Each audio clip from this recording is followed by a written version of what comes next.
Barcelona fa molts anys, com que és una ciutat que sempre ha estimat la llibertat i la igualtat, ha estat una ciutat important en el moviment justament per la lluita per la igualtat de drets. Ja en el 1970 es va fer el moviment de defensa dels homosexuals. Malgrat totes les dificultats, incomprensions, la realitat avança pel bon camí. I que per tant, a poc, a partir de la lluita, de la vostra lluita, que jo us vaig dir que la vostra lluita és la nostra lluita, és la lluita de tots. Perquè aquí els avenços són avenços que ens fan millors a tots, com a societat, i ens fan millor a tots com a ciutat.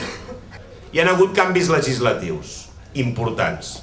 Jo vull recordar, són canvis que ha tirat endavant un govern com José Luis Rodríguez Zapatero i que per tant s'ha hagut d'afrontar amb altres sectors que estan en contra d'aquest avenç i d'aquest canvi.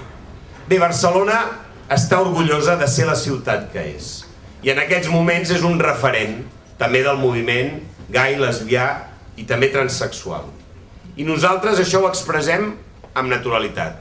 I mireu, hem avançat molt i hem avançat amb legislació, però també és veritat, i tots en som conscients, de que queda molt camí justament perquè encara hi ha discriminacions en el món real, en famílies, en llocs de treball, en la ciutat, en molts àmbits. Per tant, com sempre, hem de passar dels textos legals a la igualtat real en molts àmbits. I això vol dir anar lluitant contra la discriminació. I això vol dir anar portant la normalitat i la naturalitat allà on ho hem de portar, que és justament en tots i cada un dels àmbits de la nostra realitat. Sabeu que la lluita per la dignitat i per la igualtat és un camí no sempre fàcil, però és un camí en el qual els socialistes, jo us ho vull dir molt clarament, estem compromesos per avançar tots plegats i tots junts.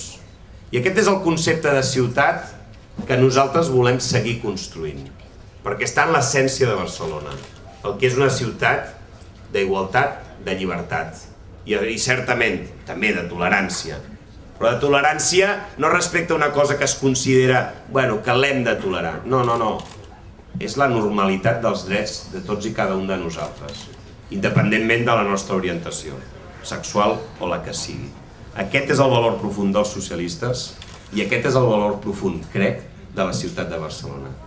No deixarem que aquest concepte de Barcelona tiri enrere.